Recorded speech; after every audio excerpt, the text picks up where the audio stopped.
Hi, how's it going? This is Resident of Collinwood for YouTube, Resident underslash of underslash Collinwood for BitChute.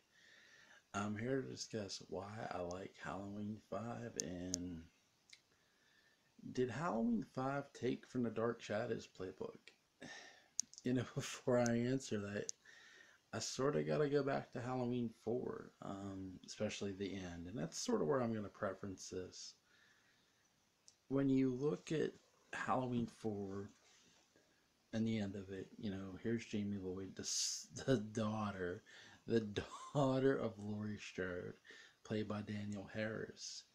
And throughout the movie, she has been stalked and just hunted down by Michael Myers. You want to look at Stalked by Michael Myers? Go look at Halloween 4 and 5. Michael does look for Jamie Lloyd. Michael does try to stalk Jamie Lloyd. 5 especially. I'm going to definitely touch on 5 in this because this is what that video is about. But when you look at the end of 4, Michael gets hit by the truck. Rachel hits him with the truck and sends him through the air and into the graveyard. And Rachel tells Jamie, stay in the car, stay in the truck. And like any kid, she doesn't listen. And she goes and touches Michael on the hand. She touches his hand. This makes me think back to Halloween 1 when Laurie Strode was sort of wrestling with Michael, to fight for her life. And here, you have a completely different set of circumstances. Where in one you had a teenage girl who was fighting for her life. You have a little girl who is looking at her uncle, who has been built up as the boogeyman throughout this entire movie, and by the kids in the town, and Jamie's uncle's the boogeyman, Jamie's uncle's the boogeyman, and she knows that he has been trying to kill her and hurt her, whatever word you want to use. And do I think she feels sorry for him? I just think she's trying to understand, why are you doing this? And because she's a little kid, and when she touches his hand, what you have is a literal transference.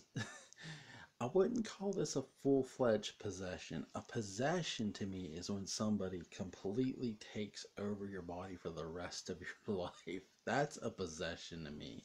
Or somebody casts some sort of magical spell, and that's a possession.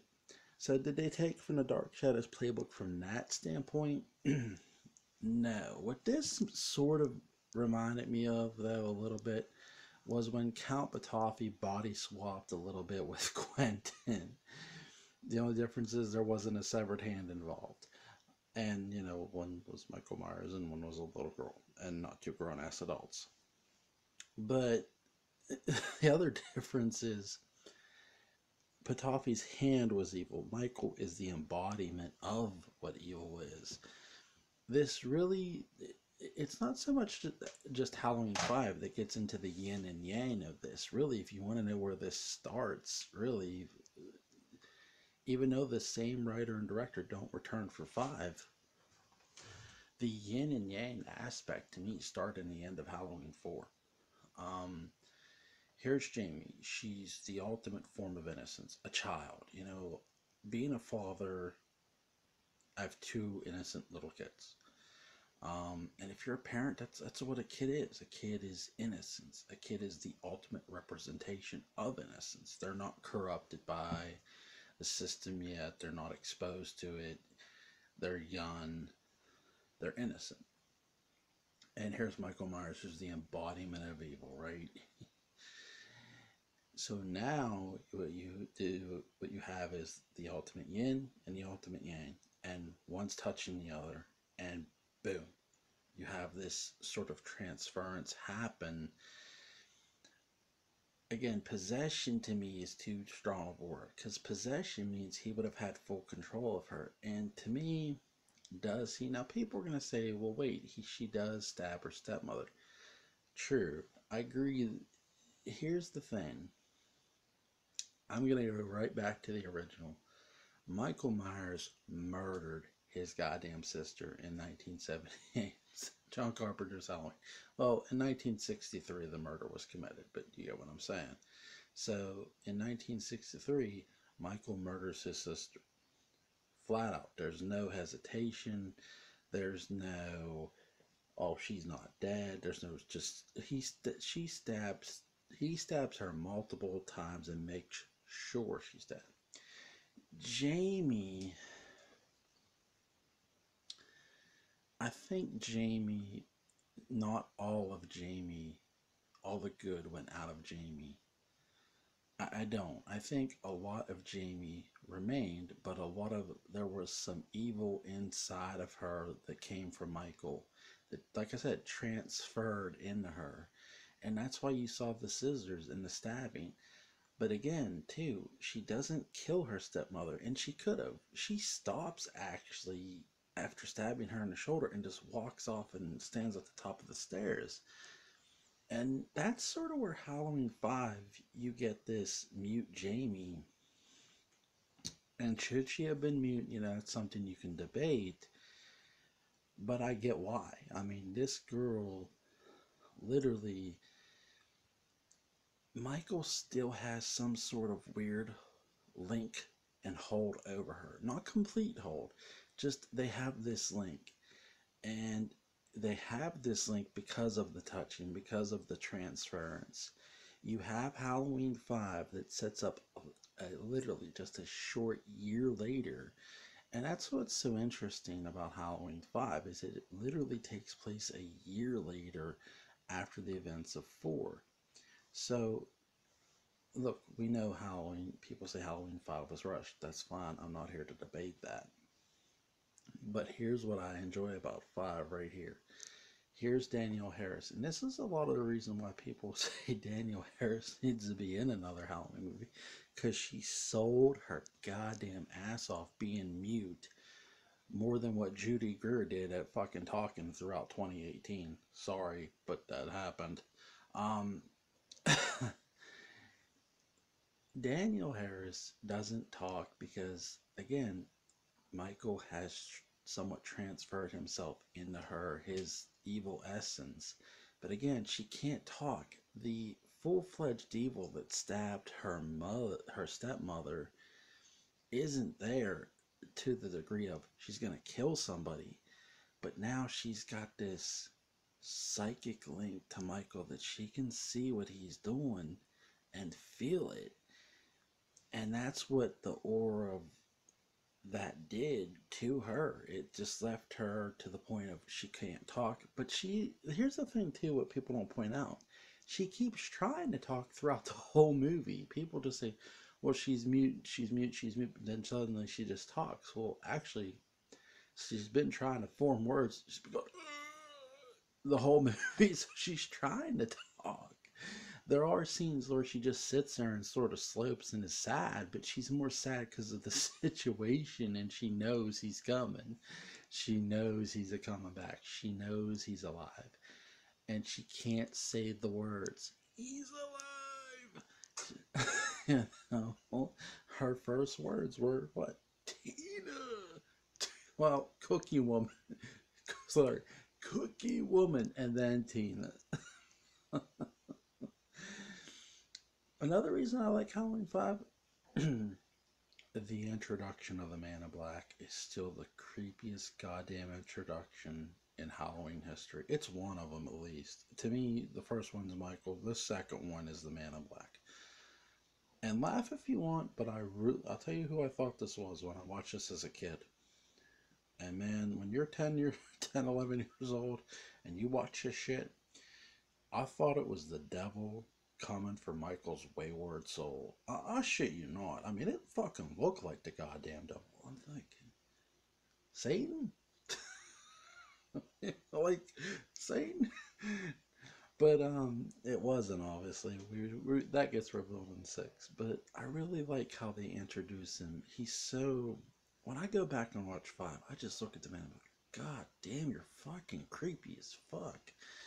And he is. He's just so goddamn creepy. To me, before I get too far off the Dark Shadows playbook thing, where Halloween 5 really took from the Dark Shadows playbook was the yin and the yang, was the good and the evil, the transference, because that is something Dark Shadows had done with Quentin and Patafi. So that's where I think they took from the DS playbook a little bit, straight out of Dan Curtis's playbook. I'm a huge Halloween and Dark Shadows fan, so I'm having a little fun with this video. Another thing I liked about Halloween 5, even though she's an underdeveloped character and I do wish they would have developed her more, was Tina. I do think Tina has good moments. It's just, I think a lot of people get mad because Rachel dies and now Tina is your protagonist and they're not putting a lot of investment into her because she's going to turn around and get stabbed anyway. And look, if you're going to turn around and kill two main characters and stab Loomis later, you need to put some investment. Really, this movie is all about Jamie Lloyd and Michael. I mean, really, that's really, to me, when I look at Halloween 5, The Revenge of Michael Myers, that's what this movie is more about, even more so than what Halloween The Return of Michael Myers was. Halloween The Return of Michael Myers was about Michael Myers returning to the Halloween franchise. Halloween 5, The Revenge of Michael Myers, this was the Michael and Jamie show. This was the Michael, and people are going to say, well, Donald Pleasance too, but really, if you go look at Donald Pleasance's scenes, he's in this movie somewhat, but he's not in it a ton. He's is when he in it is when his character in it, is it important? Yes, at times it is, especially in the climax of the end of the movie. It is important where they're in the house and he's beating Michael with the fucking 2x4 after he shoots him with the tranquilizer darts. But to me, this movie is about Michael and Jamie and their sort of coming back together because Michael wants to kill the one person who caused this transference to now happen because it took some of his evil out of him. He wants it fucking back. To me, he now does he have it back? The closing moment of where he removes the mask, that's the last little bit of, I think, of what Jamie, where there was a least little bit of Jamie left in him from the transference. And then when he snaps back, it's like, no fucking bitch, boom. He doesn't say it, but his motion is sort of in a weird way to me. He wants to kill her, but after he puts them, it's like, no, no, god damn it. I came this far, I'm finishing it. And he does try to finish it until Loomis intervenes again. And then the cops arrest his ass. Because he got fucking clubbed and shot with tranquilizers. And then the man in black appears again. So, what do I give Halloween 5? What have I given it over the years? The same thing I gave 2018, a 7. I do think Halloween 5 is really entertaining to watch.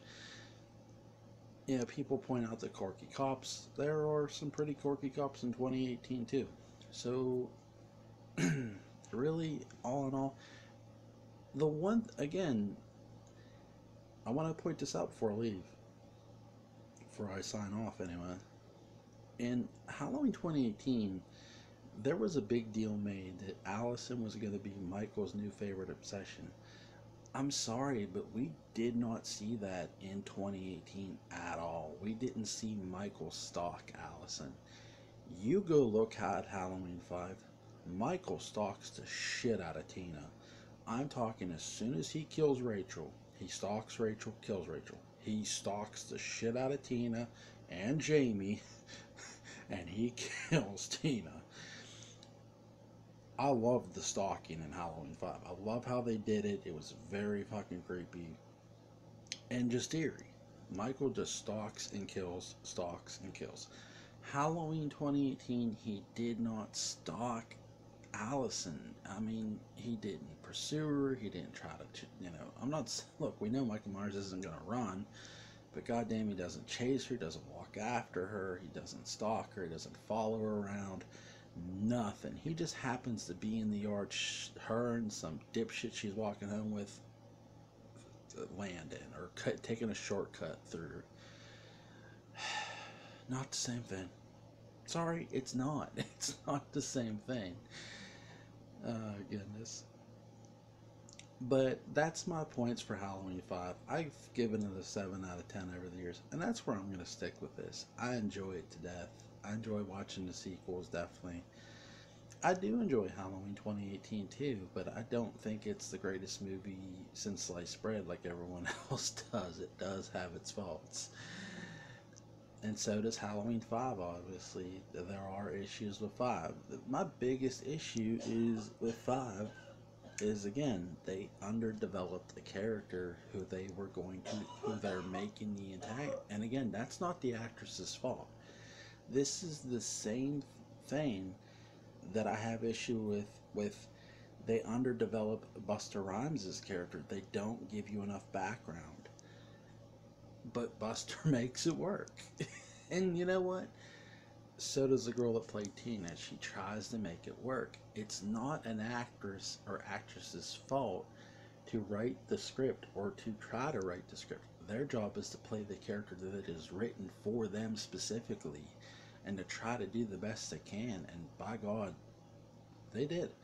So that's my point of view. I really enjoy Halloween 5.